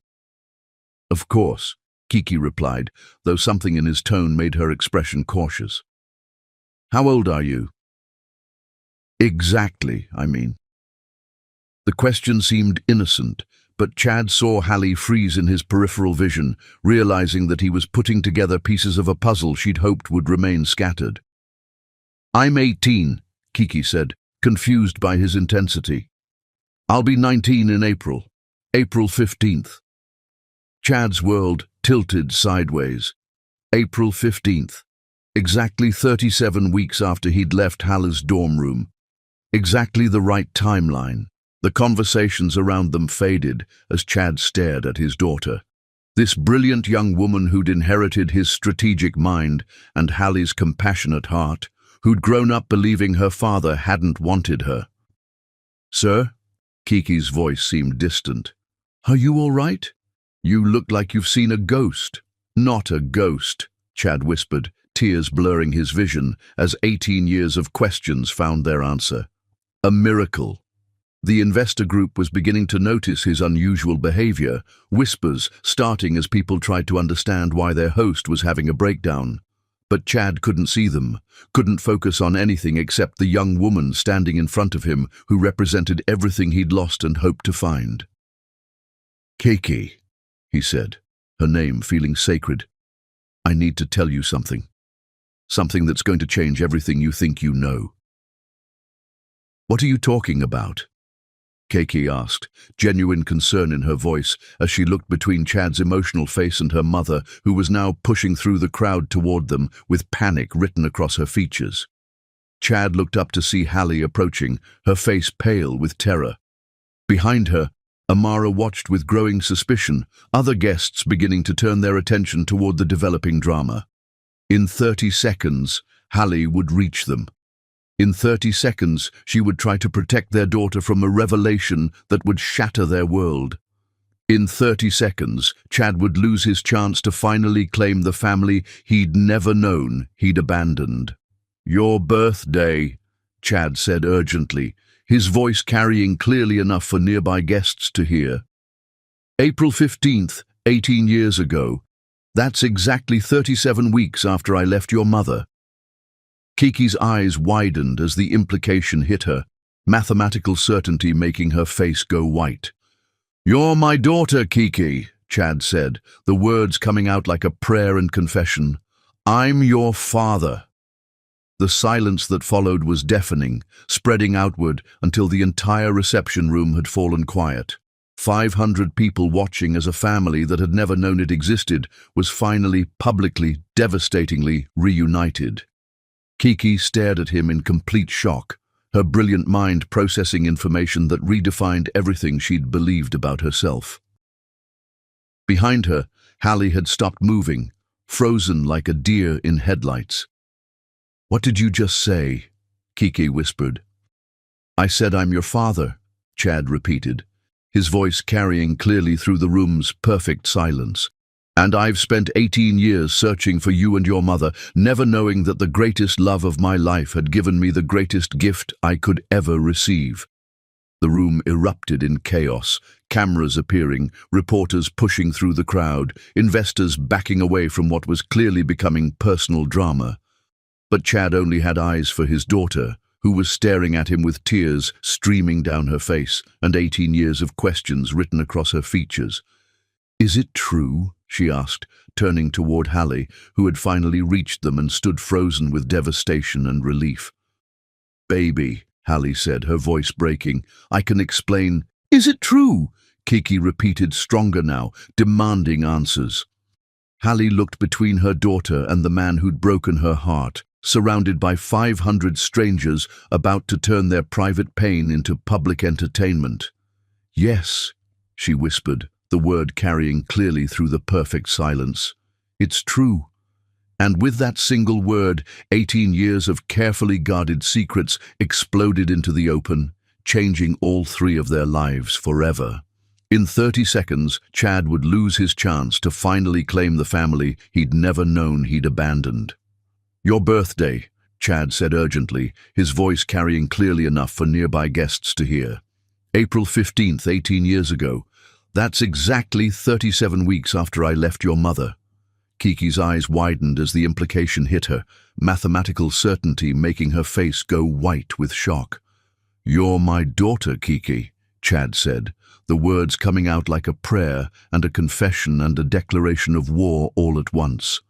"I'm your father." The silence that followed was deafening, spreading outward from their small group like ripples on a pond, until the entire reception room had fallen quiet, 500 of the most powerful people in the state watching as a family that had never known it existed was finally, publicly, devastatingly reunited. Kiki stared at him in complete shock, her brilliant mind processing information that redefined everything she'd ever believed about herself. Behind her, Hallie had stopped moving, frozen in place like a deer caught in headlights, watching her worst nightmare unfold in the most public way possible. "What did you just say?" Kiki whispered, her voice barely audible in the sudden silence. "I said I'm your father," Chad repeated, his voice carrying clearly through the acoustic perfection of the reception room. And I've spent 18 years searching for you and your mother, never knowing that the greatest love of my life had given me the greatest gift I could ever receive."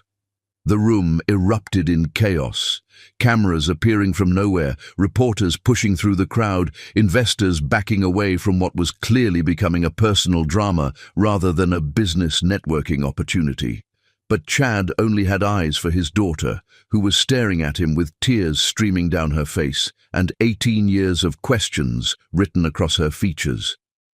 "Is it true?" she asked, turning toward Hallie, who had finally reached them and was standing frozen with devastation and something that might have been relief written across her face. "Baby," Hallie said, her voice breaking on the word. "I can explain." "Is it true?" Kiki repeated, her voice stronger now, demanding answers that would reshape her entire understanding of who she was and where she'd come from. Hallie looked between her daughter and the man who'd broken her heart 18 years ago, surrounded by 500 strangers who were about to turn their private pain into public entertainment. "Yes," she whispered, the word carrying clearly through the room's perfect silence. "It's true." And with that single word, 18 years of carefully guarded secrets exploded into the open, changing all three of their lives forever in the most devastating and miraculous way possible. Chapter 8. The Public Revelation.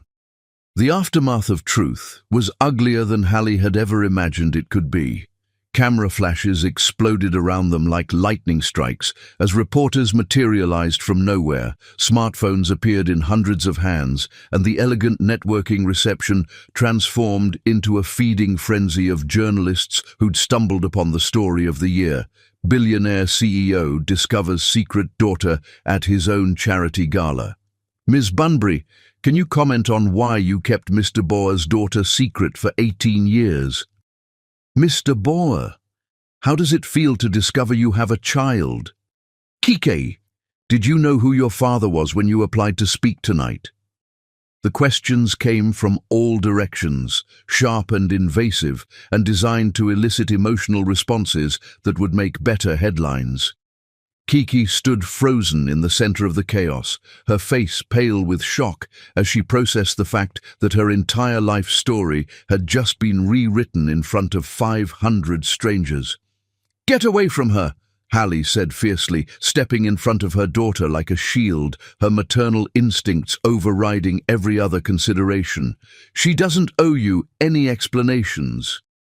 But the reporters pressed closer, sensing blood in the water, their questions becoming more aggressive and personal with each passing second.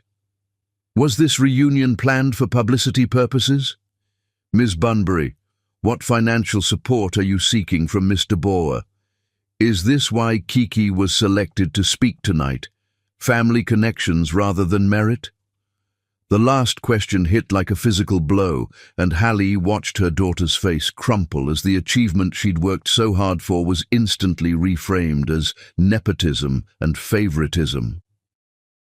"That's enough," Chad said, his voice cutting through the chaos with the authority of someone accustomed to controlling rooms full of powerful people. "Security, please escort the media to the designated press area. This is a private family matter." But it was too late for privacy. The damage was done, captured on dozens of cameras and already being uploaded to social media platforms where it would live forever, turning their most vulnerable moment into entertainment for strangers who had no stake in their pain. "I need to get out of here," Keki said suddenly, her voice tight with barely controlled panic. "I need air. I need space. I need to think." She pushed through the crowd of gawking guests and persistent reporters, moving toward the exit with the kind of focused determination that brooked no interference. Hallie started to follow, but Chad caught her arm gently. "Let me," he said, his voice rough with emotion. "Please, let me go after her. You've done enough," Hallie snapped, 18 years of suppressed fury finally finding its target. "You had no right to do that to her, to us, in front of all these people." "I know," Chad said, his face etched with regret and desperation. "I know, and I'm sorry. but I couldn't let her walk away without knowing the truth. I couldn't lose her again. You never had her to lose, Hallie said coldly, pulling her arm free. And now you've destroyed the one thing that mattered most to her, her belief that she earned her success through her own merit. The accusation hit Chad like a slap, but before he could respond, Hallie was pushing through the crowd after her daughter, leaving him standing alone in the wreckage of the evening that was supposed to have been Keki's triumph. Well, Amara's voice cut through his emotional haze like a blade. That was quite a performance. I had no idea you were such a gifted actor. Chad turned to find his fiancée watching him with cold calculation, her perfectly composed expression betraying nothing of whatever thoughts were racing behind her eyes. This isn't a performance, Amara, Chad said quietly. That young woman is my daughter. The woman who just left is someone I was in love with 18 years ago. How convenient, Amara said with surgical precision, that they should both appear in your life just as our engagement is being announced. Some might say the timing is suspicious. The implication that Hallie and Keke were somehow orchestrating this reunion for financial gain made Chad's vision go red with fury. Don't, he said, his voice deadly quiet. Don't you dare suggest that they're anything other than exactly who they appear to be. That woman raised my child alone for 18 years while I built an empire. That girl earned every opportunity she's received through her own brilliance and hard work. And yet here we are, Amara continued smoothly, with your newfound family drama playing out in front of every major investor and media outlet in the state. If this was a publicity stunt, it couldn't have been orchestrated more perfectly. Chad stared at the woman he'd been planning to marry, seeing her clearly for perhaps the first time. Beautiful, accomplished, utterly lacking in empathy or understanding of anything that couldn't be quantified on a balance sheet. We're done, he said simply. The engagement, the wedding plans, whatever future you thought we were building together, it's over. Amara's composure finally cracked, revealing the calculating ambition that had always lurked beneath her polished exterior. You're making a mistake, Chad, a very expensive mistake. My family's connections, our social positioning, the business opportunities we represent together. You're throwing all of that away for what? A woman who kept your child secret for 18 years and a girl who may or may not actually be yours? She's mine, Chad said, with absolute certainty. And even if she wasn't, even if this was all some elaborate deception, it would still be worth more than anything you and I could ever build together. He turned away from Amara's shocked face and pushed through the crowd, desperate to find Keke and Hallie before they disappeared from his life again. Behind him, he could hear the whispered conversations of guests who were already turning the evening's revelation into gossip that would fuel social media speculation for weeks. Chad found them in the hotel lobby, Keke sitting on a marble bench with her head in her hands, while Hallie paced nearby with the restless energy of a protective mother who couldn't fix what was broken. Keke, Chad said softly, approaching carefully as if she were a wild animal that might bolt at any sudden movement. She looked up at him with eyes that were red from crying, but blazed with intelligence and hurt, and 18 years of questions that demanded answers. Why now? She asked, her voice steady despite the tears on her cheeks. Why did you have to tell everyone like that? Why couldn't you have found a private way to— Because I was afraid, Chad admitted, sinking onto the bench beside her with his own composure finally cracking completely. I was afraid that if I didn't claim you publicly, immediately, you'd disappear from my life the way your mother did 18 years ago. I was afraid that you'd reject me, that you'd decide I didn't deserve to know you, that you'd choose to keep me out of your life the way I'd been kept out of it before I even knew you existed.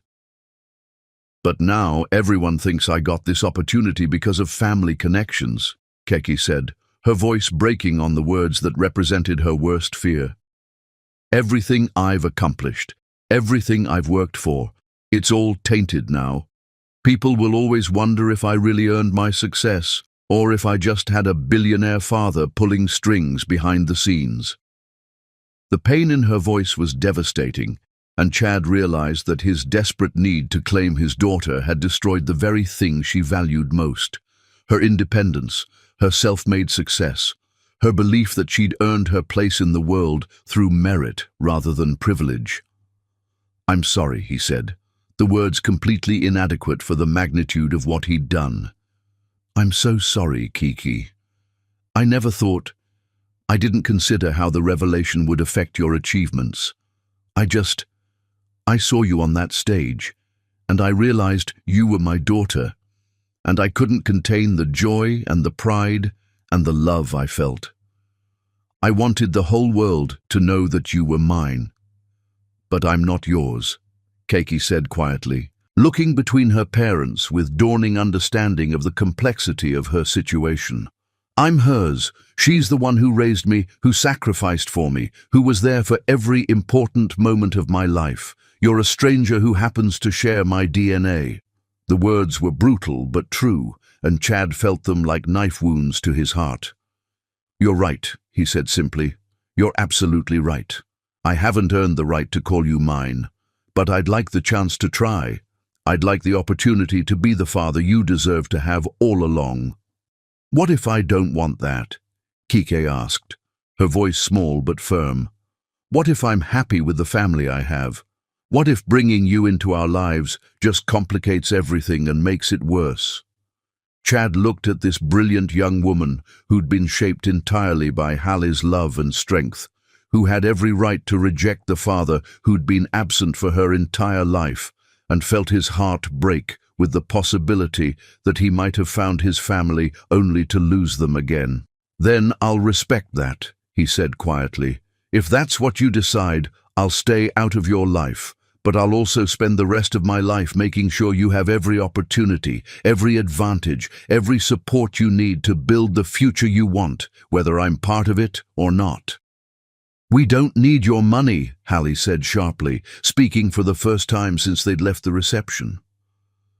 "We've managed fine without it for 18 years. "Have you?" Chad asked gently, looking at the woman he'd never stopped loving. "Have you really been fine working 3 jobs just to keep food on the table? Have you been fine raising our daughter alone, never getting to pursue your own dreams because you were too busy making sure she could pursue hers?" The questions hung in the air between them, highlighting 18 years of struggles that could have been avoided, sacrifices that shouldn't have been necessary, dreams that had been deferred indefinitely in service of survival. "That's not the point," Hallie said, but her voice lacked conviction. "The point is that we built something together, she and I, something real and strong and honest. We don't need you to swoop in and fix our lives now." "I'm not trying to fix your lives," Chad said desperately. "I'm trying to become part of them. I'm trying to earn the right to love both of you the way I should have been loving you all along." The hotel lobby fell silent, except for the distant sounds of the gala continuing without them. 500 people probably still discussing the evening's unexpected revelation, while the 3 people at its center tried to figure out how to move forward from this moment.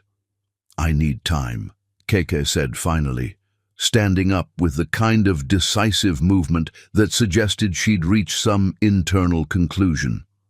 "I need time to process all of this, to figure out what it means, to decide what I want our relationship to look like going forward." "How much time?" Chad asked, afraid of the answer but needing to know. "I don't know," Kiki said honestly. "Maybe a lot, maybe forever. I'm 18 years old and I just found out that everything I believed about my identity was based on incomplete information. That's not something I can just absorb overnight." Chad nodded, understanding that he had no right to demand anything from either of them after 18 years of absence. "Whatever you need, however long it takes, I'll be here when you're ready." "Will you?" Kiki asked, her voice carrying a note of challenge that reminded Chad powerfully of himself at that age. "Or will you disappear again when things get complicated or difficult or inconvenient?" The question hit like a physical blow, forcing Chad to confront the possibility that his daughter might never trust him, might never believe that he wouldn't abandon her again when circumstances demanded it. "I'll be here," he said with absolute conviction. "For the rest of my life, for whatever role you're willing to let me have in it, I'll be here. That's a promise I intend to keep, no matter what." As they left the hotel together, awkwardly, separately, but somehow still connected by invisible threads of blood and possibility, Chad watched his daughter and the woman he'd never stopped loving disappear into the night, carrying with them his heart and his hope for a future he'd never dared to imagine. Behind them, the gala continued without its host, investors and socialites, dissecting the evening's drama with the kind of fascinated horror that would fuel gossip columns for months. Phones buzzed with notifications as the story spread across social media platforms, complete with grainy photos and breathless speculation about secret families and hidden motives. Billionaire CEO's secret love child revealed at charity gala would be trending within the hour. But Chad barely noticed the chaos they'd left behind. His entire focus was on the question that would determine the rest of his life. Would love be strong enough to bridge 18 years of absence, or had he destroyed his only chance at family by claiming it too publicly, too desperately, too late? As Hallie and Kike climbed into a taxi that would take them back to their small apartment and their complicated new reality, neither woman could have predicted that this devastating public revelation would eventually become the foundation for something beautiful, a family that would choose each other not because of obligation or blood, but because love, however imperfect, was worth fighting for. The long journey toward forgiveness and healing was about to begin, and it would test all three of them in ways they couldn't yet imagine.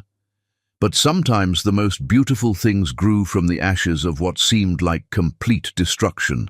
Sometimes love really could conquer everything, even the mistakes that seemed too big to forgive, even the secrets that had defined entire lives, even the pain that felt too deep to heal.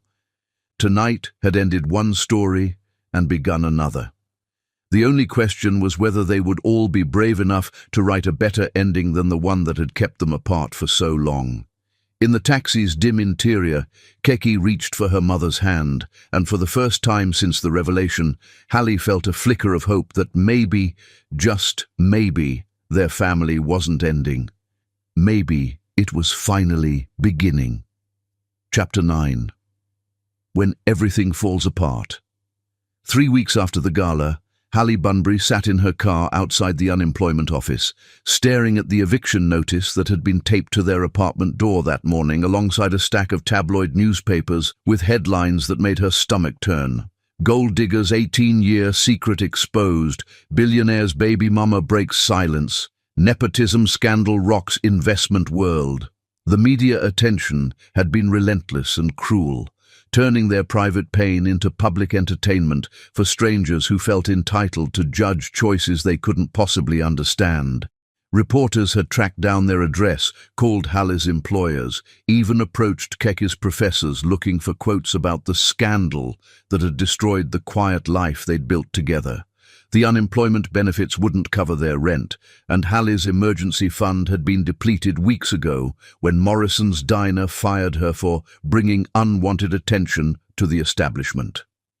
The cleaning company had followed suit, citing client concerns about discretion, and the tutoring program had reluctantly let her go to avoid controversy that might affect their funding. In 3 weeks, Hallie had lost everything she'd built over 18 years of careful work, all because Chad Boyer couldn't control his emotions long enough to consider the consequences of his public revelation. Her phone buzzed with another unknown number, probably another reporter trying to get an exclusive interview about the woman who kept a billionaire's child secret. She'd stopped answering calls from numbers she didn't recognize after the first week, when a particularly aggressive journalist had pretended to be calling about job opportunities just to get her to talk. The irony wasn't lost on her that 18 years of protecting Kike from Chad's world had been undone in a single moment when he'd decided to claim them publicly without considering what that exposure would cost. When Hallie finally made it home to their apartment, soon to be former apartment if she couldn't figure out how to pay rent, she found Keke sitting at their kitchen table surrounded by printed emails and what looked like contract termination letters. "How bad is it?" Hallie asked, though she could tell from her daughter's expression that the news wouldn't be good. "3 clients have cancelled their contracts," Kiki said without looking up from the papers scattered around her laptop. "2 others are assessing their needs, which is corporate speak for, 'We're dumping you as soon as we can find a legal way to do it.' My business insurance company is threatening to drop coverage because they consider the media attention a liability risk." Hallie sank into the chair across from her daughter, feeling the weight of 18 years of careful planning and sacrifice crumbling around them. "Baby, I'm so sorry. This is all my fault. I should have told you about Chad years ago, should have prepared you for the possibility that he might—" "This isn't your fault," Kiki interrupted sharply. "This is his fault. He's the one who decided to turn our private family business into a public spectacle. He's the one who couldn't wait for a private conversation before announcing to 500 strangers that I was his daughter." The bitterness in Keke's voice was devastating to hear. 3 weeks ago, she'd been riding high on the success of her presentation and the investment opportunities it had generated. Now she was watching her business collapse under the weight of speculation about whether her achievements were legitimate or the result of undisclosed family connections. "Have you heard from him?" Hallie asked carefully, though she wasn't sure she wanted to know the answer. "Every day," Keke said with a bitter laugh. "Flowers, cards, emails, text messages, even a singing telegram that was so embarrassing I wanted to disappear into the floor. He keeps saying he wants to make things right and support us through this difficult time, as if throwing money at the problem will somehow undo the damage he caused." Hallie felt a familiar flash of the anger that had sustained her through 18 years of single parenthood. Chad Boer, with his wealth and privilege and resources, thought he could fix anything with his checkbook. He had no idea what it was like to build something from nothing, to earn respect through merit rather than connections, to have your accomplishments questioned because of circumstances beyond your control. "What did you tell him?" "Nothing. I haven't responded to any of his attempts to contact me." Kiki's voice was flat, emotionless in a way that worried Hallie more than tears would have. "I don't want his money, and I don't want his guilt. I want my life back the way it was, before he decided to play father in front of a room full of cameras." A sharp knock at their door interrupted the conversation, and both women tensed.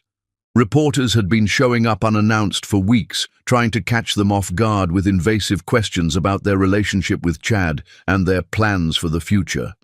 But when Hallie opened the door, she found Celine Thatcher standing in the hallway with a bottle of wine and the expression of someone prepared for war. "Move over," Celine said, pushing past Hallie into the apartment. "We're having an intervention." "Celine, this really isn't a good time." Hallie started, but her best friend was already settling herself at the kitchen table across from Keke. "Actually, it's the perfect time," Celine said, uncorking the wine with practiced efficiency. "You two have been wallowing in misery for 3 weeks while your lives fall apart around you. It's time for some tough love." Kiki looked up from her laptop with the first genuine emotion Hallie had seen from her in days. "Aunt Celine, you don't understand what we're dealing with. The media attention, the business consequences, the way people look at us now." "I understand that you're both too proud and too stubborn to accept help when you need it," Celine interrupted, pouring wine into 3 mismatched glasses.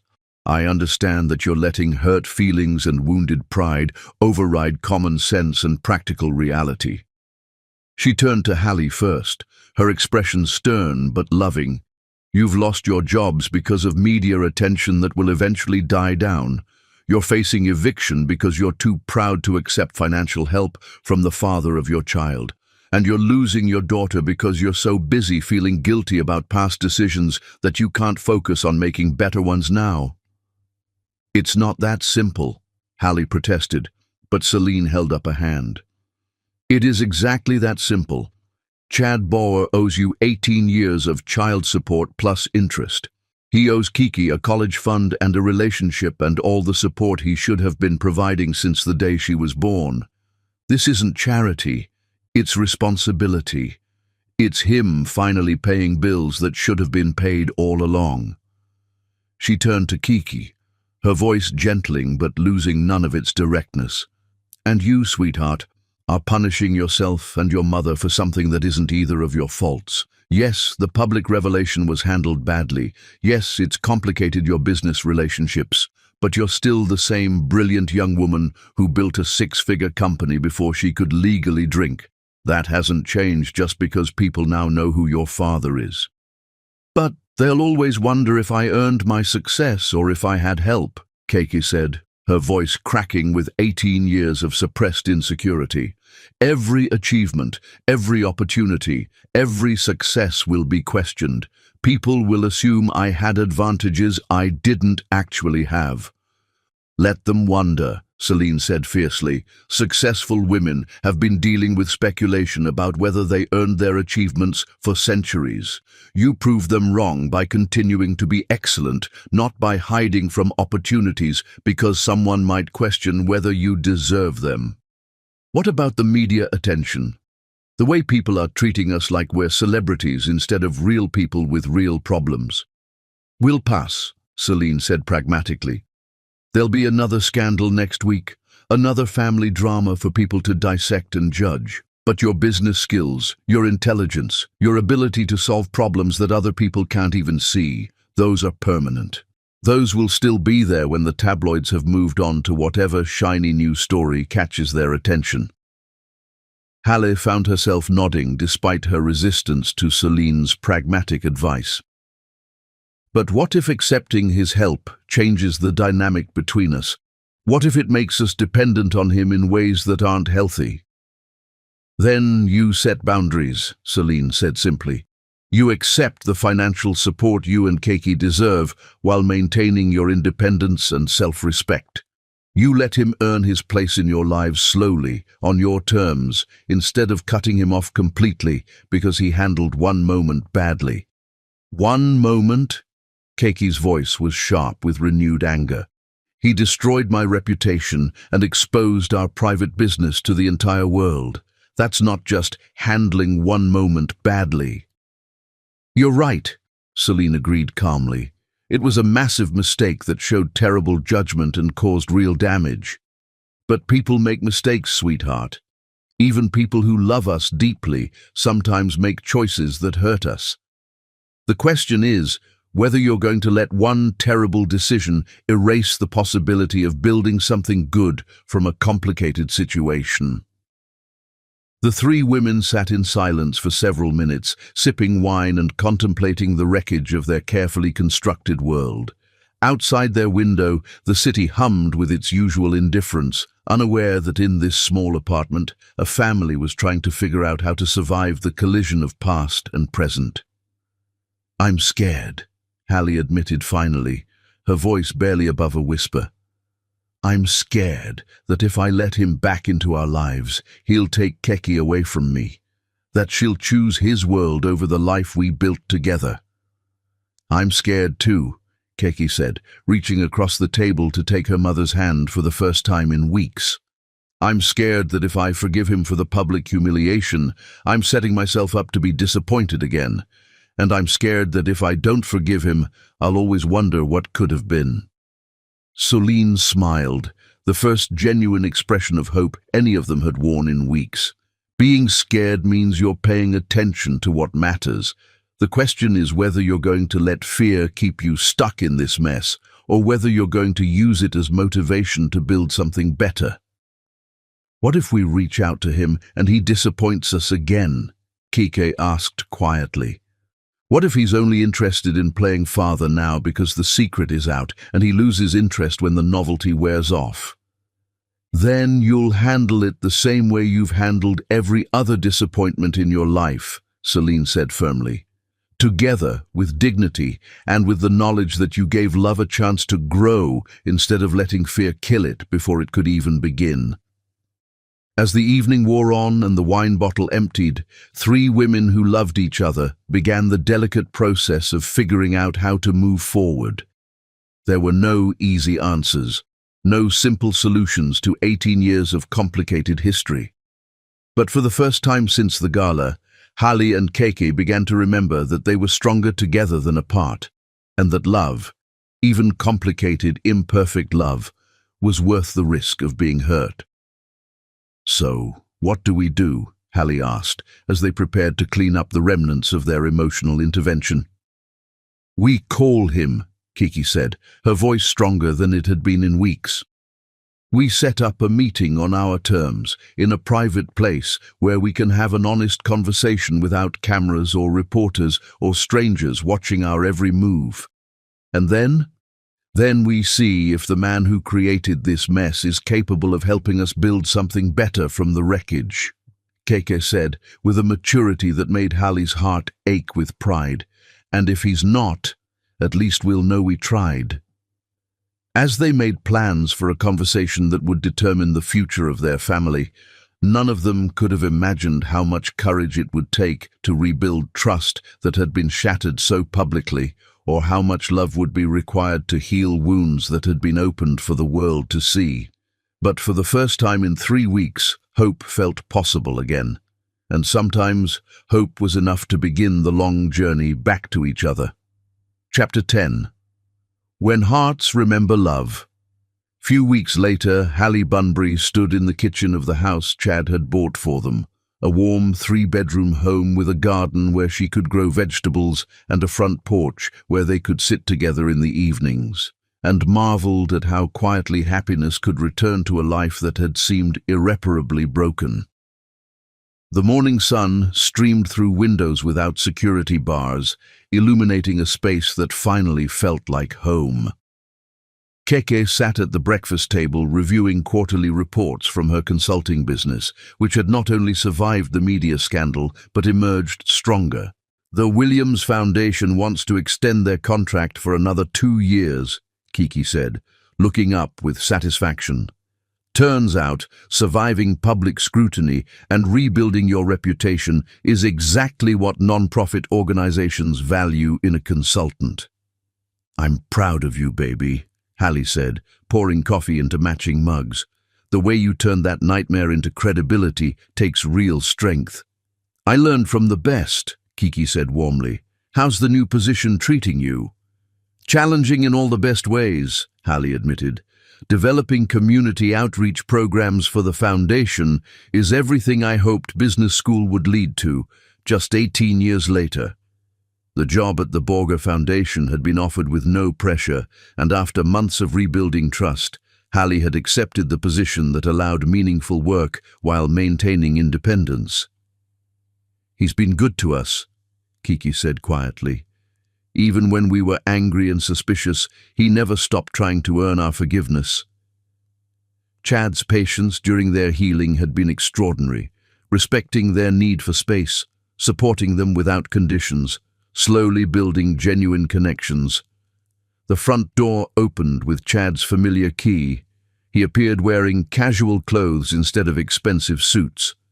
"Good morning, beautiful women," he said warmly.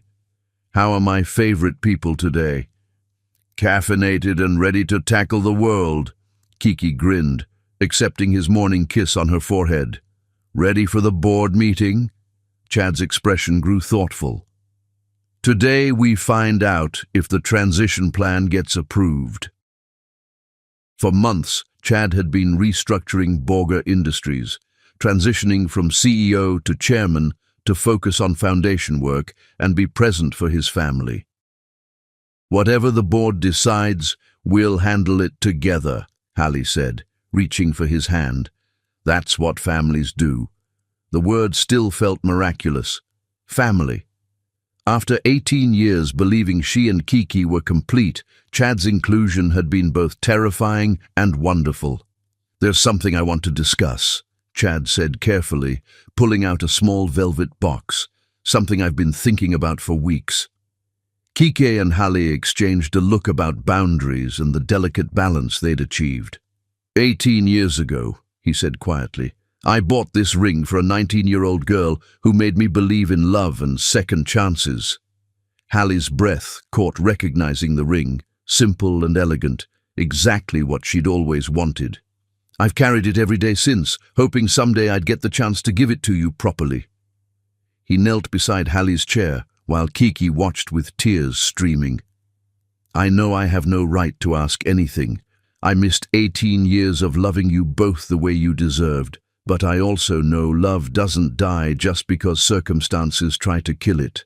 What we had was real, and what we're building now is stronger because it's based on truth. What are you asking? Hallie whispered. I'm asking you to marry me, Hallie Bunbury, Chad said, opening the ring box. I'm asking to be the partner I should have been from the beginning. And I'm asking you, Kiki, to let me adopt you officially, to give you the family name you should have had, to make us a real family in every way. The kitchen fell silent, except for Kiki's crying and the clocks ticking. I don't know if I'm ready, Hallie said honestly. I don't know if I can trust this won't fall apart when things get difficult. Then we'll take it one day at a time, Chad said gently. One conversation, one decision, one moment of choosing each other over fear. Hallie looked at this man who had broken her heart, then spent months putting it back together, who had proved worthy of being called father. What do you think, baby? Hallie asked Kiki. Are you ready for us to be officially a family? I've been ready since he spent 6 months earning our trust instead of demanding it, Kiki said through tears. Having a father doesn't diminish what you and I built. It makes our family bigger and stronger.